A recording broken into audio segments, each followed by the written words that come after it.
So, in the Christian marriage, sunflowers symbolize several meaningful aspects. They can reflect both the beauty and the depth of the relationship. Some representations include loyalty and faithfulness, joy and happiness, growth and nurturing, unity and togetherness. So sunflowers are known for their ability to turn toward the sun. This symbolizes loyalty and faithfulness. In a marriage, this can symbolize the commitment partners have to support and uphold each other, also to seek delight in their relationship. And then I put Proverbs 3:3-4, which says, "Let love and faithfulness never leave you. Bind them around your neck, write them on the tablet of your heart. Then you will win favor and good name in the sight of God and man." And then when you look at a sunflower, they appear bright and cheerful. They bring us feelings of joy and happiness. In a marriage, you can experience the warmth and happiness that partners bring to each other's lives. It can serve as a reminder to celebrate the good times. And then I put, "Rejoice in the Lord always." I will say it again, rejoice. Philippians 4:4. And then flowers grow tall and become strong as we nurture them. In a marriage, couples grow as they nurture their relationship.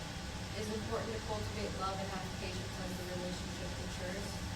And then I put a verse that says, "So then, just as you receive Christ Jesus as Lord, continue to live your lives in Him, rooted and built up in Him, strengthened in faith as you were taught, and overflowing in thankfulness."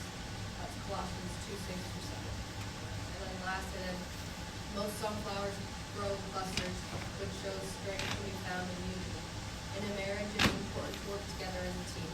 You will face challenges together and need to support each other through the ups and downs. And then two are better than one because they have a good return for their labor. If either of them falls down, one can help the other out. But pity anyone who falls and has no one to help them out. Also, if two lie down together, they will keep warm, but how can one keep warm alone? Though one may be overpowered, two can defend themselves. A cord of 3 strands is not quickly broken. Ecclesiastes 4:9-12. And sunflowers just represent loyalty, joy, unity, and faith in a marriage. They serve as a reminder of the values that can strengthen one's marriage.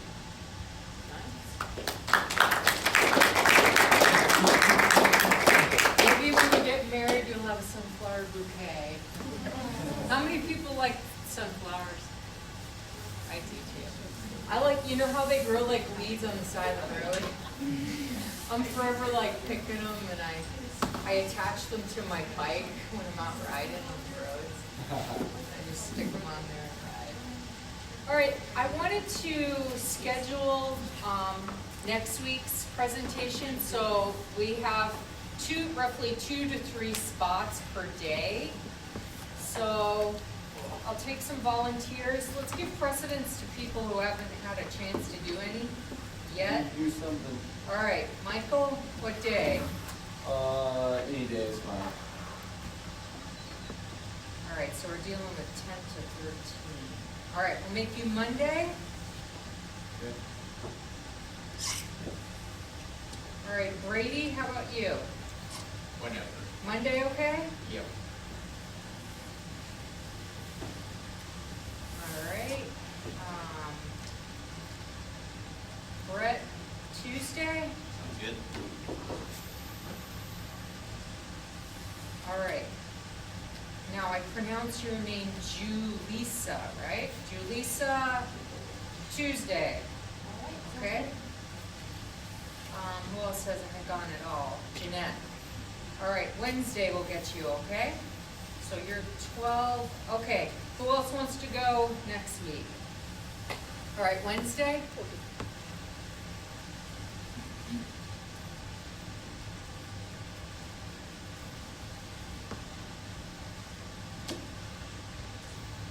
All right, anybody else want to go next week? All right, Thursday? Sure, Would that work? whatever. You guys don't have basketball next week, right? Not till Friday. Not till Friday. Yeah. Not till Friday, all right.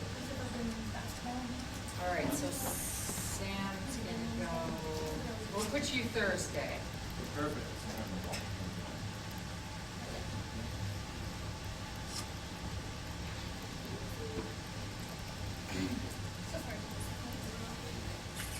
All right, who else? All right, Jenna. Let's go for a Thursday. All right, anybody else like raring to go at it next week? All right, Avalon, what day? I think we have 2 on every day, so we can add 1 to any day. Thursday? Yeah.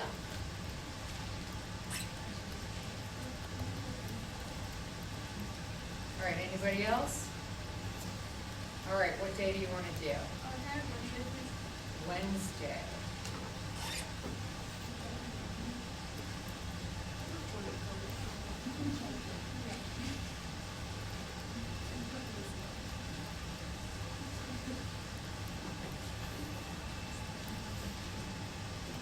All right, are we good for now then? All right, so Brady's Monday, Michael's Monday, Paige Tuesday, Zach Tuesday, I thought you said Wednesday. Jeanette Tuesday. Tuesday? Wait a minute. You said Wednesday for me. Wednesday, I'm sorry. All right, Zach, Jeanette, Paige, Wednesday. Okay. All right, Tuesday would be the 11th, which is Brett and Julissa. And Thursday, we've got Sam, Avalon, Jenna. Does that sound like what I told you? All right. Okay, and then the other person up today is Melissa. Melissa, can I have you come later when we get bored of hearing you talk? Or I get bored of myself. All right. Is everyone here? It's looking like a full house. All right.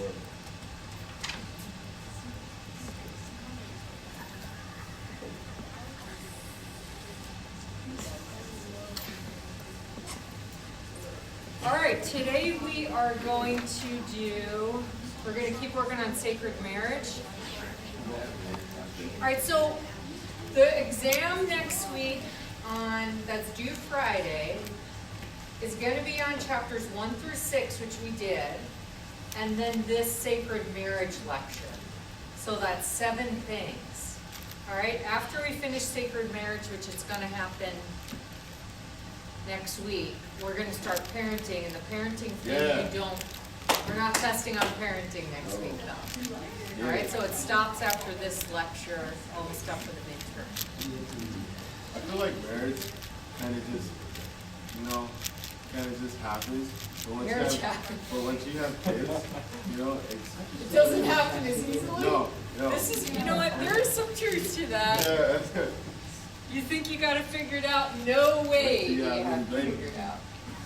Like, No. it's just some twins, you feel me? No, I'm just kidding. All right.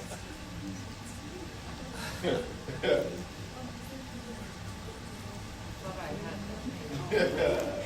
Yeah, what's up? I was gonna ask if the questions are gonna come from slides, or is it? Yes. Okay, it's open. It doesn't come from the off-cuff stuff, Yeah, I was gonna make sure. because I never know what I'm gonna say. There's not gonna be anything about a tractor. It's very unpredictable. Yeah. All right. Marriage teaches us to love. All right, so is this where we stopped? Okay, let's flip it. It's a fish. Okay, yeah. All right, so we're continuing with marriage teaches us to love, analogies about God. All right, so the first analogy, marital analogy, teaches us truth about God, was love, so that's what we're looking at now. All right, so it's our responsibility to learn to love. We've talked several times about it being a skill or a choice to do it. When we love well, we then please God. So it's a God-honoring activity. It's walking in obedience to what God wants us to do. All right, Christian love is displayed in loving the most difficult ones to love. All right, that's real love. You know, for me, I feel like the hardest person I ever had to love was probably my mother. Being an addict and dealing with the difficulties of that. I don't know what it is for you, but hard people that are very hard to love, that's where you're really showing Christ-like love, and they're very hard to love. or people that you don't like in the first place. You don't have a choice to not like them. You have to choose to love them anyway. All right, so when we fail to love our spouses or our future spouse, we're failing the way Jesus really wants us to act. So it's an obedience issue. So God loves us in spite of our flaws. So how can marriage teach us to love our spouse, future spouse, in spite of their imperfections? Any ideas on this? How you can love somebody despite there being imperfections? Does anybody have any examples of this in your life unrelated to marriage? Where you had to love somebody full of imperfections? My mother. Your mother. Okay, she was hard to love? Well, there's me too. I mean, I have my history. But my mother is not a hard person to love because my mother is my mom and I always love her as my mom. Right. But I really had to show her that I loved her for her to understand.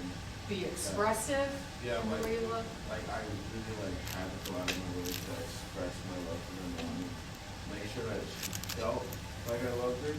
Okay, in You know? a way that she understood. Right, she could reciprocate that and take it in because I feel like from her worldview, looking at me being gone for so long, and like there's a lot of shame that I didn't want her to carry. You know, Okay. I always want her to feel like I'm her son, like always over the love. You know what I mean?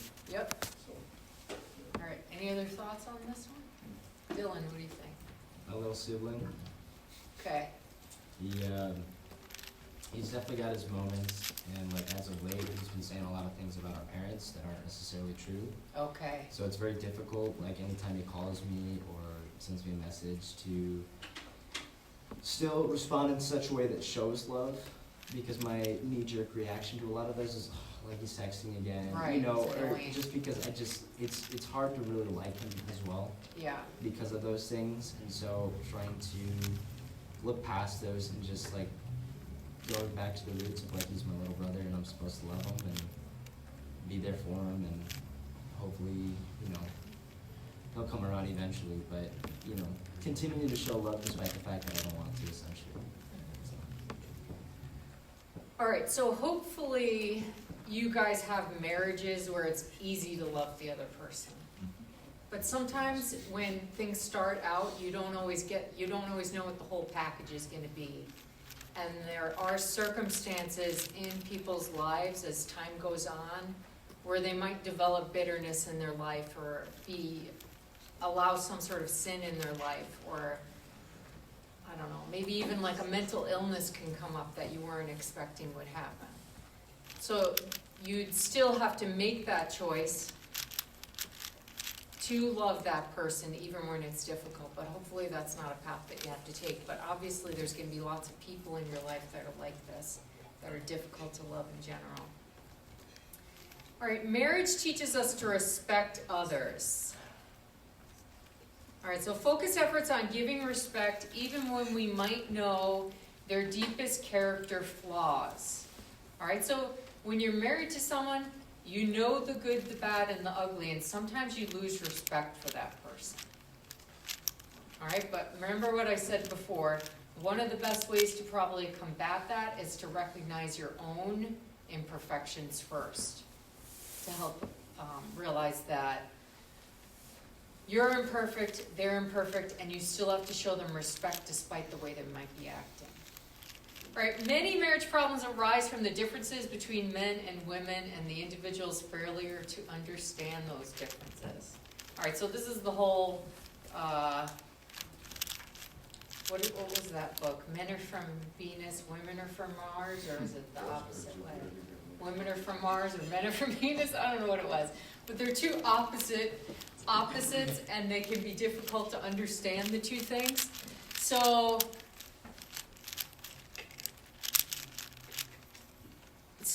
what are some of the common traits that we would say are male related and female related, and what do you think some of the discrepancies could be within a marriage? differences. Okay, idea. Males typically connect with their partner through sex, while females will typically connect with their partners through conversation. Okay, big generalization. We got eyes rolling behind you. All right, it is a generalization. It's a direct quote from the book I'm currently reading. Right. Okay. You said, So there could be maybe one partner frequently male who emphasizes the physical more and the other one emphasizes emotional connection more. All right, so as a generalization, that would work. What about like communication styles? Dylan, what do you think? I know a common one I hear is a lot of times wives or just female partners will come with like some kind of problem, and a lot of times what they're looking for is just a listening ear, but then Okay. guys have the tendency to want to fix things, like because they love their partner and they want to help solve the problem, but like really what the other person needed is just like someone to listen to what's going on rather Okay. than someone to actually fix it. Right. So You guys, that's huge. I would say that's the number one difference. Or at least in my worldview of how I perceive things, I see that as a huge thing. Because whenever a woman likes to communicate, get it out, and the guy is just splurting out how to solve it and how to get over it. Sometimes the woman feels shut down by that to the point where they can't communicate it out. And the guy's thinking, I gotta kill it. We gotta deal with this. We gotta get it out. Well, that's the words my husband would use. You know, basically, if there's a problem, we're gonna take it on and we're gonna kill it. And then it's like, to be the person expressing the thoughts can be a little bit scary, coming up against the, you know, the battle warrior sort of view. So I think that that's a huge difference between men and women. Any other maybe less obvious ones? More generalizations? No? All right. All right, so respect is also a spiritual discipline. So just like making a choice to love, making a choice to respect the other person is also a spiritual discipline that we choose. So this might seem insignificant, but this is actually a hard spot, because when you really start to get to know somebody and you have things you're like, man, I don't know if I like this person. Making this choice to respect is a big, big deal. So it's making a decision and then hoping your feelings are going to follow with it afterwards. Build contempt for contempt in our relationship. So refuse to fixate on our spouse's weakness. So you make a choice, a mental decision, to not list off in your mind all of the bad qualities of your spouse. They're this, they're that, they're this, they're that, always looking towards the negative thing. They need to fix this, they need to fix that, they need to fix this. Just make a choice to build contempt for contempt in your relationship. You choose to not go that route. All right, so instead you'd focus more on your own issues and maybe addressing the problem in an appropriate way that's not tearing down the other person. Recognize your own sin. Seek to understand and be thankful for spouses and develop empathy towards them. All right, say that you want to be heard and be empathetic towards how they might feel. Have you guys ever heard the sandwiching concept of when you say something maybe that's negative, you got to sandwich it with positive things? My husband and I do this with each other a lot. If he says something negative or I say something negative, he says, okay, you got to splurt out 5 things now that are not, you know, that are more positive. And I do the same thing to him. And it's helpful because it helps you go, oh, okay. It helps you recognize that you don't want to just point out flaws, that you're not just trying to fix the other person, but you're recognizing that you respect them and that they have a handful of tons of things that you can be thankful for and that you appreciate about them. All right. Realize how profoundly broken the world is in the first place. All right, don't be so How many of you are very optimistic about the world? Okay, I'm not. I'm not as optimistic, but realize how broken things are, and that helps, I think, you realize that people don't have to be perfect in the first place. So that's like one way it can help you, is to realize that it's not perfect. Even an unusually good marriage is unable to completely erase the effects of sin's curse on individuals and society. So every single marriage deals with the struggle of a broken world, of sin. So it will struggle, every single one of them.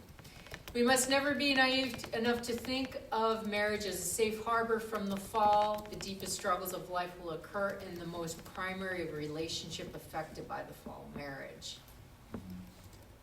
All right, so it's unfortunate that it's just not a safe little haven that doesn't get touched by it, but it's actually one of the more likely areas where it's going to get touched by it.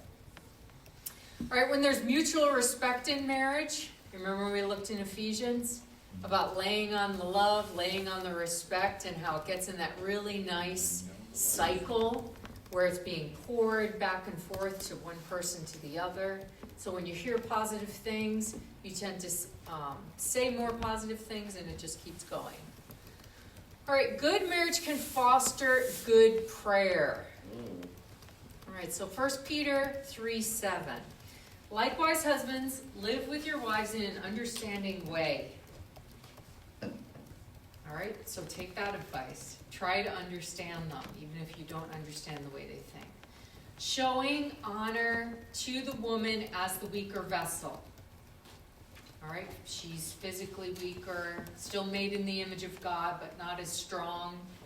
Since they are heirs with you, all right, equal heirs of the grace of life, so that your prayers might not be hindered. All right, so this is saying that if you don't live with your wife in such a way that you are living in understanding towards her, that your prayers are going to actually be hindered. So it's like a blessing is being taken away because you're not living in the right way that God wants you to live in the first place. All right, marriage can force us to become stronger people, because if we want to maintain a strong prayer life as married partners, we must learn how to forgive.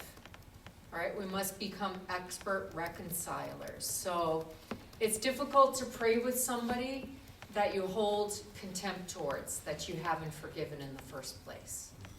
So when you have forgiveness in the relationship, it opens up the ability to pray together through it. Any thoughts on the prayer concept? All right. Sin. How marriage exposes our sin. How unfortunate. Marriage can be a mirror for sin. All right, so it's probably one of the leading reasons why peoples get into arguments and maybe even eventually divorce, because it shows us our sinfulness. And we don't like to be humbled by it. We don't like to see it. It forces us to look at our character, our flaws, our selfishness, our anti-Christian attitudes. But at the same time, it encourages sanctification, because it forces us to change in order to maintain that relationship. In order to be well connected together, we have to keep check on sin in our lives. All right, it takes courage to be confronted with your sin. It requires self-disclosure and a mature response that's focused on growth.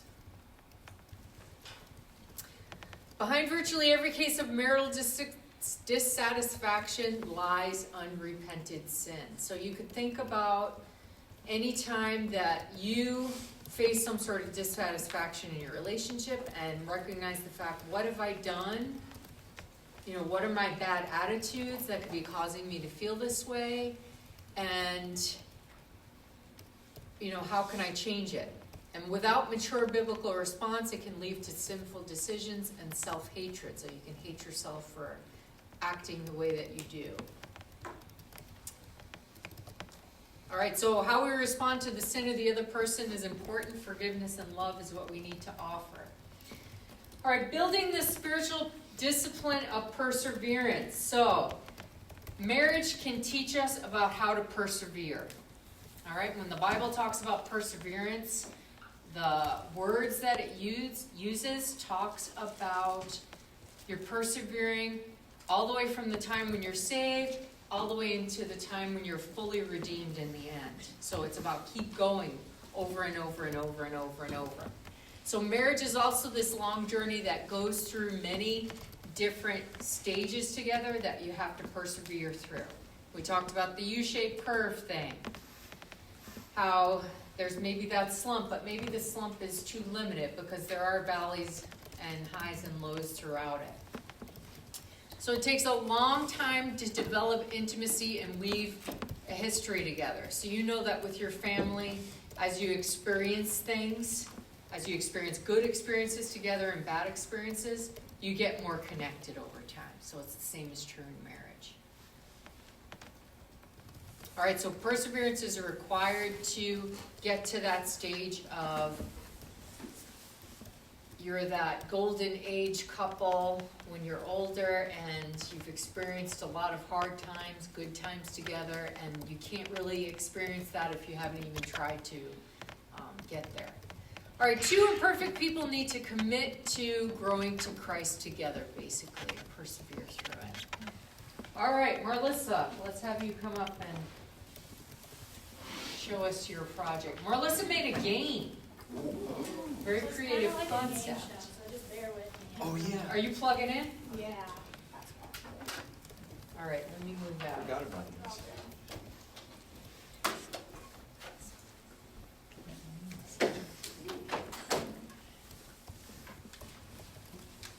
Are there contestants? Yeah, we'll have contestants.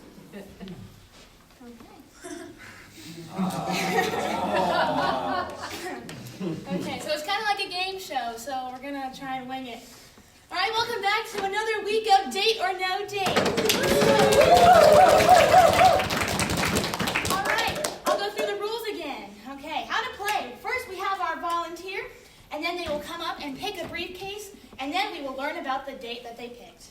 All right. Are you guys ready? Yeah! All right. I need a volunteer. Who would like to play? Me. How about you, sir? You look like you're single. Come on up.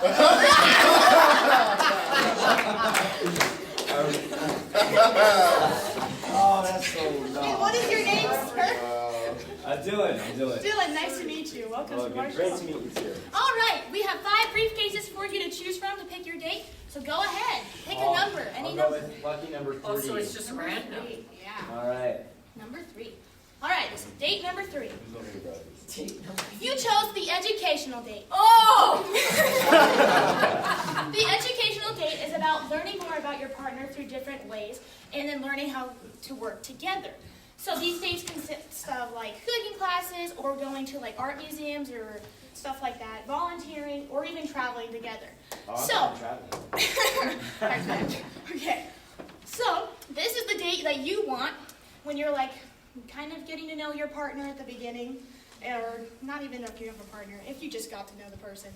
So that is your date. Congratulations! Now you can go take a seat. Okay. Next volunteer. Let's go with you, gentlemen. Yeah. In the second row again.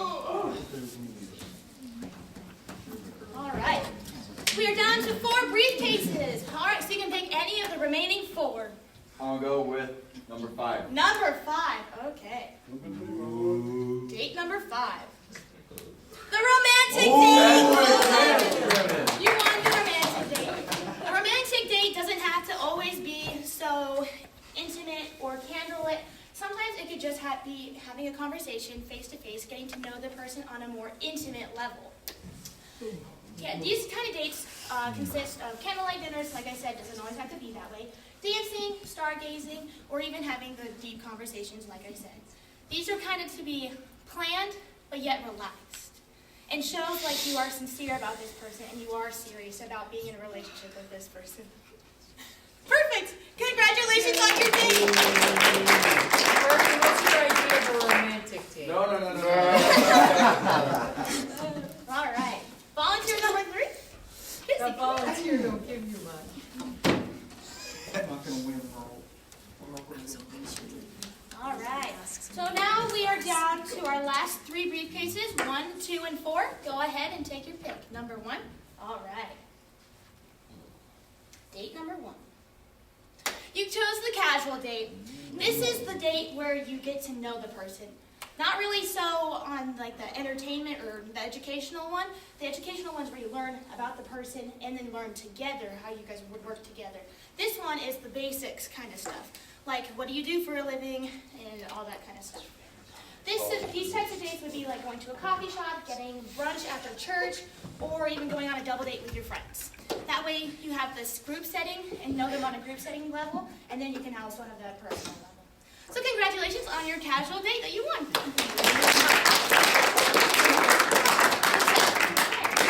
Contestant number 4.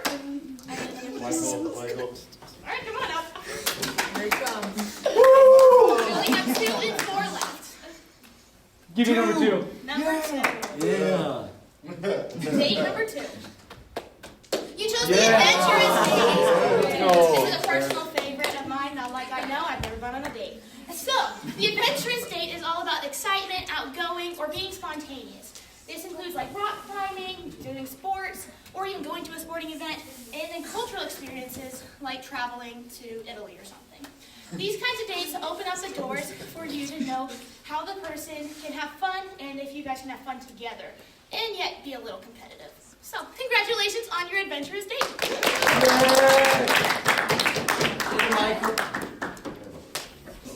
All right, I need one more contestant to make the last briefcase. Give me number 4. Tough choice. Date number 4. You got the creative date. Pottery. These are the kinds of dates that you go on to get to know the imagination side of the partner that you're going on a date with.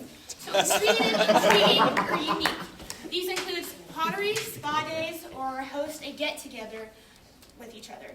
This is kind of fun because you don't really get to do this, excuse me, so sorry. You don't really get to do this as friends, but then you get to experience it more when you're more intimate with each other and learn more about the creative side. So, congratulations on your creative date.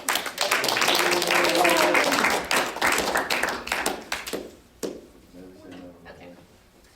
So this is date or no date. I chose these 5 topics of dates because I was trying to find the psychology behind how many dates you should actually go on before deciding on going and pursuing a relationship. But nothing was actually giving me anything, so I used AI to help me out. So I chose these 5 categories to give you just the different areas of how to get to know a partner, know a person, and then decide after those 5 dates about pursuing a relationship or not. So date or no date? What will you choose? Yes or no? Thank you for playing, and that is my game.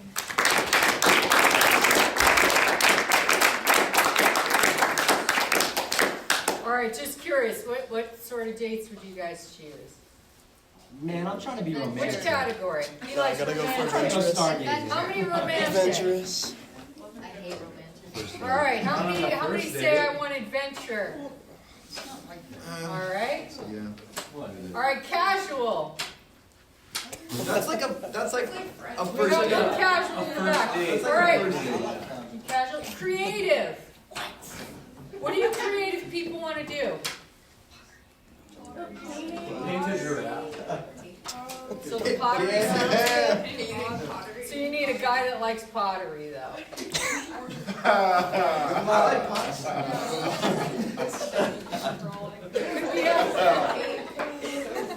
And what was the other category we missed? Educational. Educational. Who likes educational? Okay. I like them all, but they gotta be at the right time. At the right time. All of them, yeah. Yeah. I can agree. I would be the adventurous. I want to go on a hike. If you only do Me one too. time, Get lost in the mountains. I want Not to yet. and then you gotta Mexico. All right, that was super cute. All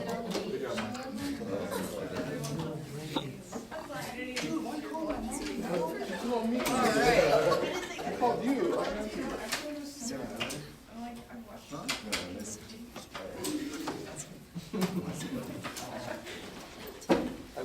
All right, so if we were to define back to Yeah. perseverance. First, I get a boring one. If we were to define it, we'd say it's about being persistent in doing good, and it teaches you self-denial. So, how many of you feel like you're good in the area of perseverance? Or if it's a weak area? Strength area? That's a lot of you, that's good. Who would say I'm a little bit weak in this spot? Like persevering can be a hard thing for me. Okay. All right, don't bother asking, did I marry the right person? All right, the day you hear this question in your mind, blank it out. Okay? This is one of the things where you're kicking the devil in the face sort of thing. Kick him in the teeth, as my husband would say. It's just, yeah, that's it. It's just, you know, you don't go there. All right, once you're married, this is the right person. So you don't ask that anymore. All right, so you focus on creating an amazing marriage instead. Creating kids that are great, finding purpose in what God wants you to do, worshiping God, and being loyal to each other all the way to the very end. So you stay optimistic about it. All right, embracing difficulty in order to build character. All right, suffering, we know is a part of the Christian life. We have to take up our cross and suffer just as Jesus did. And you could look at some of the negative aspects of marriage where you get into arguments, disagreements, hardships together, and you can look at it as opportunities for growth just as any other area in life. Marriages are left when challenges arise, so some people just see the problems and they try to go the other way, and they remain spiritually immature as they do it. We need to appreciate struggle and focus on what it produces in our lives. We have to be not surprised by it. Don't you feel like you're surprised when negative things happen? But it seems like in life, the problems just keep coming and coming and coming. And one thing that I've noticed about being older is that one of the benefits of being older is you develop more perseverance in a lot of ways. You develop more ability to tolerate maybe the negative circumstances of life than you did when you were in your 20s. All right, you tend to be more emotionally stable as you age because you've gone through so many experiences where you've seen, you know, it's worked out. God's come through for me.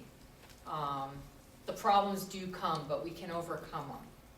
All right, so that's one thing to look forward to. As you age, I feel like it does become a bit easier to face problems in life in general.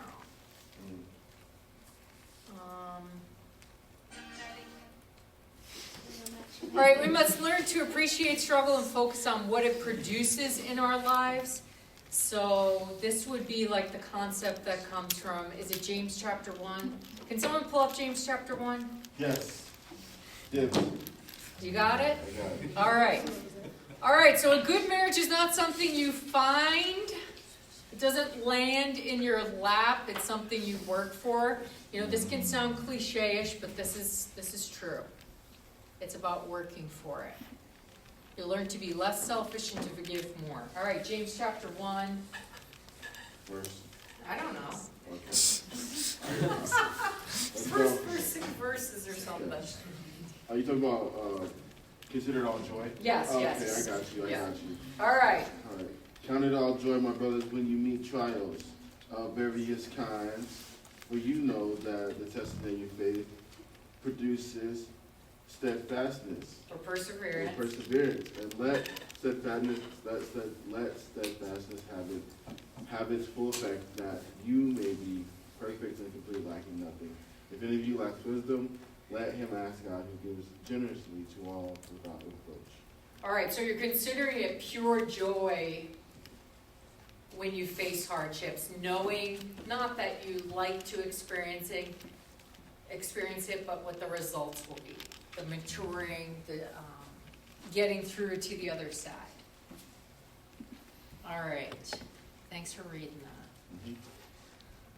All right, every marriage will have trials and sorrows. One thing that a pastor told, our first pastor in New Life when we moved here, he used to say, Pastor Brady, I don't know if anyone knows Pastor Brady. Does anyone know Pastor Brady out of, it's Watford? Who does? Oh, not this one. Well, he used to say, always remember that anything can happen to anyone at any time. So anything, anyone, anytime. All right, so we shouldn't be surprised, when hardship comes. It can happen to any of us. All right, some problems develop internally from our own sin, right, from the way we act. And then other things are completely outside of our control, due to the brokenness of the world or the sinfulness of those who are around us. All right, we need to keep an eternal perspective about suffering not being forever. We're given God's presence. It produces strength in us. It makes us more compassionate. You know that when you experience some sort of hardship in a particular area, have you ever noticed that you're super compassionate towards those who are suffering the same thing? Yep. I mean, if it's a weakness for you and you've seen how you've overcome it, and you see someone else struggling through that, it really brings out the empathy. Yep. All right, suffering brings meaning, and it's rewarded in eternity. All right, that's something my husband always reminds me of. There's an eternal reward to it. All right, so it's about thinking about not just here and now, but one day God's going to reward me for getting through it and for doing it well. All right, so why are difficulties and suffering inevitable in every marriage? So why? What do we say why? The fall of man. The fall. All right, it's because of sin. All right, and the brokenness. All right, what happens if we run from it within the context of marriage? It's going to fall apart. All right, so we have to face it. All right, so when we face it head on, we're more likely to overcome it. All right, marriage teaches us to forgive. For marriages to grow, you can't be apathetic. Planning and decision are required to continually move forward to loving your spouse, physically, spiritually, and emotionally. So you can't just be dull about it. You have to be intentional about it.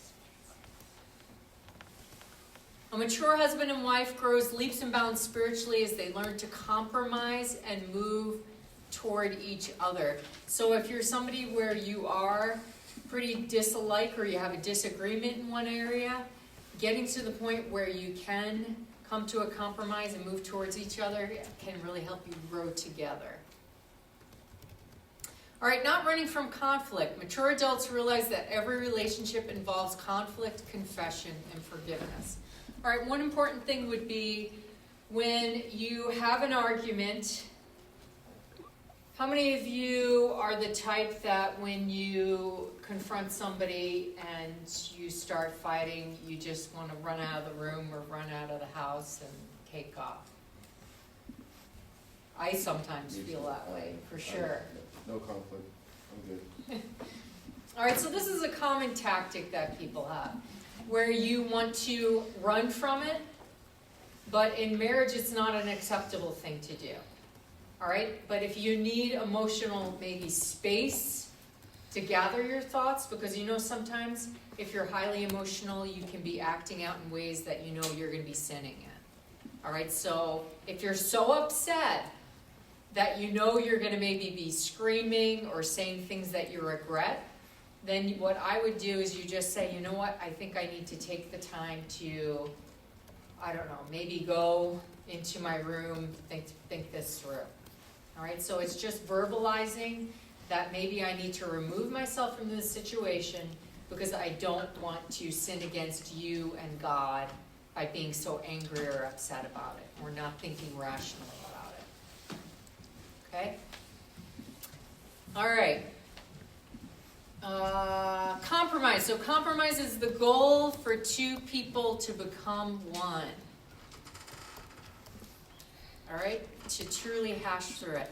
I would say that there's some things in marriage that you never really see eye to eye on. All right, there might be more things for certain couples than others, but there might be things that you don't really get about the other person, or you don't share their viewpoint, and you never agree with it. Which way that toilet paper roll goes? Yeah, well, yeah, it could be something simple like that toilet paper roll. All right? Yeah, that drives me nuts. My daughter always comes to my house and puts it the opposite way. Oh my way. Every time. Why? Kick him out. And I change it back every time. Make it a rule. Let's get it. My husband doesn't like when I put his shirts away. I have to leave him out for him to put away. Because he's got this like perfection on how the collar's gotta go. Okay. I don't like when he wipes his dirty hands on my kitchen towels. You know, there's all sorts of things. But what was the point here? All right, there's things that you might not see eye to eye on that are bigger than that. Like big life issues, actually, that you really, really disagree on. That you have to try to come to some sort of understanding and work through, and maybe till death do you part, you still don't agree. But you have to manage it and work through those. And hopefully it's just not a lot of issues for you guys, but I'm sure there's going to be some. All right, marriages involve two sinners. All right, forgiveness is critical, so we have a choice. Will we initiate forgiveness and resolve to overcome every obstacle, or are we going to run away from it? All right, so marriages break over sin. All right, so avoiding it can lead to a dissolution of a marriage in the first place. All right, marriage can build in us a servant's heart. So our motives for entering marriage are generally selfish. We want that companionship. We want to feel happy. We don't want to be lonely. We want somebody to care for us, protect us. But marriage calls us to be servants of each other's welfare, the laying down of one's life. All right, back to Ephesians. Loving your wives as Christ loved the church and gave himself up for her.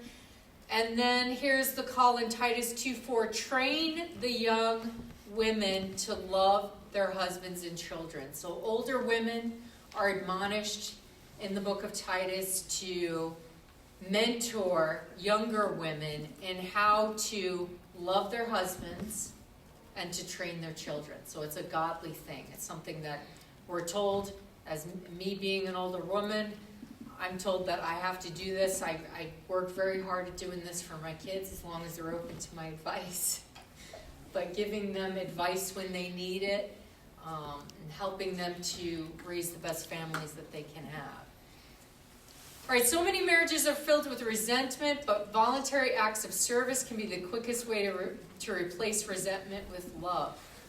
All right, so when somebody makes you mad and they do something nice for you, it's hard to be mad at them, right?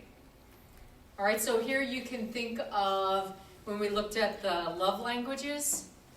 You can choose to, maybe this is saying an act of service, but it could be something else. You could display love in a way that that person understands, and it's a way to stop the negative feelings that are going on between each other. One thing that I think my husband and I do, if we have a disagreement and we're really upset, I'm I'm crying my eyes out, he'll just hug me. All right, just hug me and hold me. All right, and that you can often, when you're hugging somebody and holding them, it puts down the barriers. Right? You can feel like, you know what, it's gonna be okay. You start to reconcile that relationship through a physical realm. All right, so doing acts of service, physical touch. What were the other things? Gift giving. That would be a great way. Hey, everybody loves a gift. Quality time if it hasn't been spent. All right, our actions are important, but we need to check on having godly motives. So why do we do the things we do? True joy is found in Christ-like service. All right, then here's the concept of sex and marriage is about getting, not about, it's about getting, I said, the total opposite. I was like, huh? It's about Not about getting, but about giving. All right, so the focus of even sexuality in marriage needs to be placed on this concept of having a servant's heart. All right, you're seeking to sexually please the other person, not about getting from what you can get out of it, but it's about giving to the other person. All right, when you have an attitude about it's about getting, then it can lead to problems. You're self-focusing, and you're going to end up discontent and angry and frustrated. So it's about giving. All right, marital sexuality can provide spiritual insights and character development. All right, many grow up or develop an improper views on sex. We've talked about this in the beginning of the course, where it's seen as shameful, sinful. They don't have a good view of what it is. So we talked about how a biblical understanding of it is something that's really important, that you can't ignore in order to have a good relationship. And we did look at this concept too, about how if you have a negative past in the area of sexuality, you should get help for it. And our bodies are designed by God to have a sex drive and experience sexual pleasure. All right, we did go over all these concepts. All right, he wants us to run into sex, but to do so with his presence, his priorities, and virtues marking our pursuit. All right, so I talked about how God needs to be a part of your sexuality. All right, so that it's not something that sin can creep in on. So it's something that you have a correct theological understanding of, that it's something that you don't become selfish in, and I guess that's all I have to say on that. Sex is designed by God to benefit married couples, so it brings you together. All right, many couples drift apart without sex. So how much sex should you have in marriage? As much as possible. All right, as much as possible is really the best prescription, I would say. All right, because a marriage that is focused on being connected sexually is generally one that's going to be emotionally closer as well. All right, the two things go hand in hand. God designed us with a sexual drive that has an emotional connection and a spiritual connection to it. So making a choice to make it a priority is a very important thing. We got some weird looks. Does anyone have any thoughts, questions about that? No? Just weird looks. I agree. So in general, that's my advice. And that's not a prescription of saying, oh, it has to be this way or look this way or that way. The goal should be as much as possible of keeping. It's very hard to have an affair if this is part of the picture. You have no time, right? There's no time, no ability to do so. All right, so this need for physical expression that God gave within us continually draws us to the other person. All right, so it's a God-designed thing to keep you connected to the spouse. All right, you can't have sex with somebody that you're not in a good relationship with, that you haven't forgiven. It doesn't work well. So it forces the physical drive, forces the need to be in a good relationship with each other, to forgive one another, to spend time together. So you could give. Right. All right, so it's a God design, and so making it not a priority it's not a good idea. All right, so goal should always be more on the more and not less. Very helpful.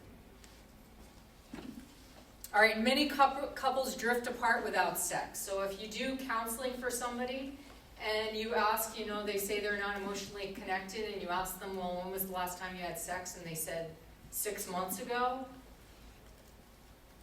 I mean, that's part of the problem, that you've made decisions to not be connected to one another for a very long time.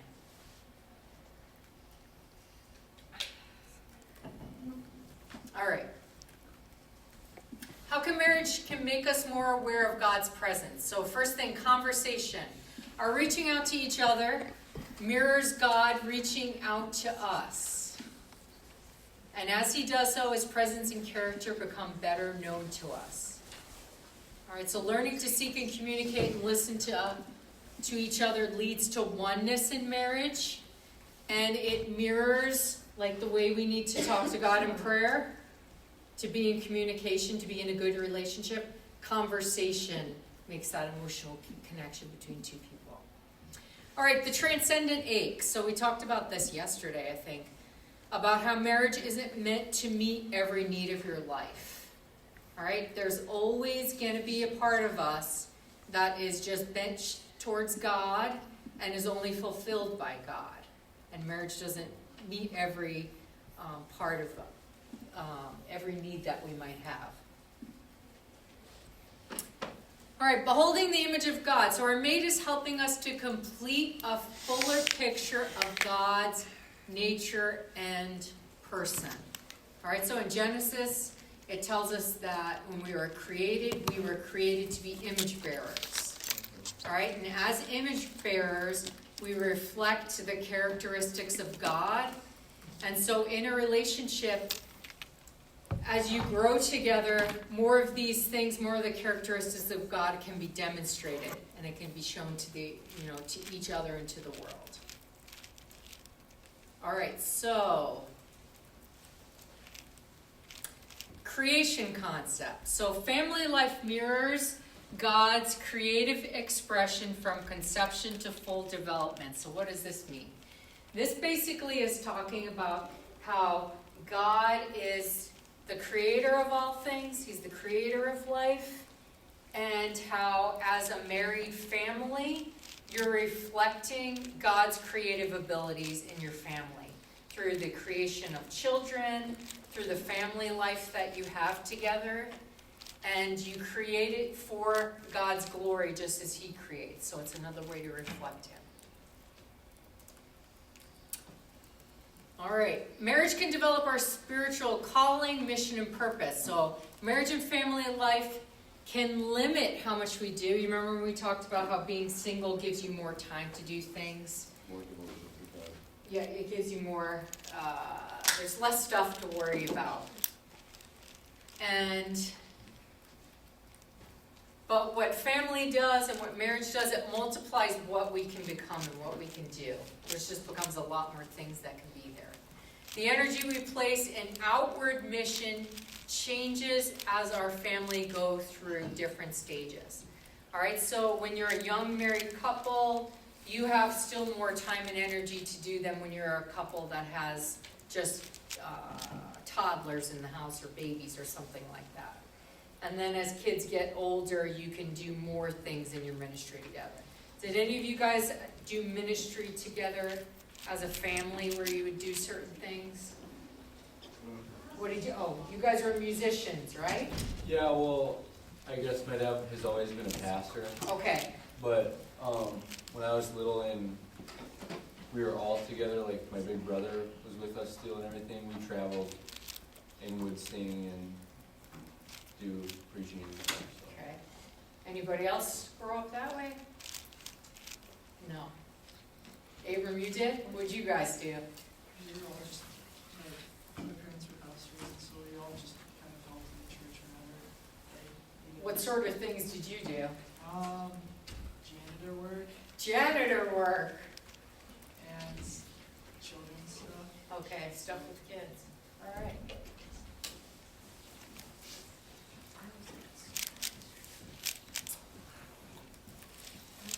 All right. Mission includes not just what we do, but also what we become. So the character that it produces in us through the work that we do. And God is more concerned about our growth and relationship with him than just doing things for him. All right, we'll stop with this one. Welcome back. How did they leave? Yes. Yeah. How'd that go? It was lovely. Good. It's really cold outside. You mean you were actually outside? Yeah, praying? we were outside with them when they took their picture, then we waited in the office, the van drove away. The wind is really blowing. It's bad. got approved. Yeah. It's lovely.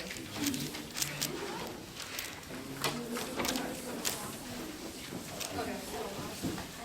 Alright. Well, now there's no more time for everyone. Good. At least it wasn't our group's made you guys look like you liked it. You're a short man. That would be great. It was so funny.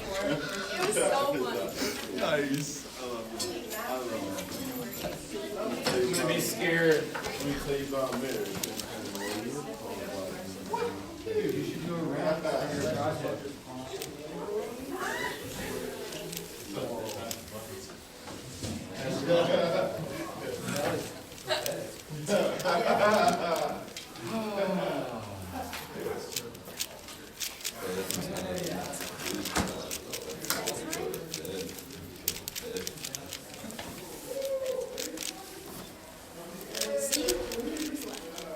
P-Wabby. Well, you see, that's the thing. We learned that, sometimes when we speed up, it doesn't actually speed up the process.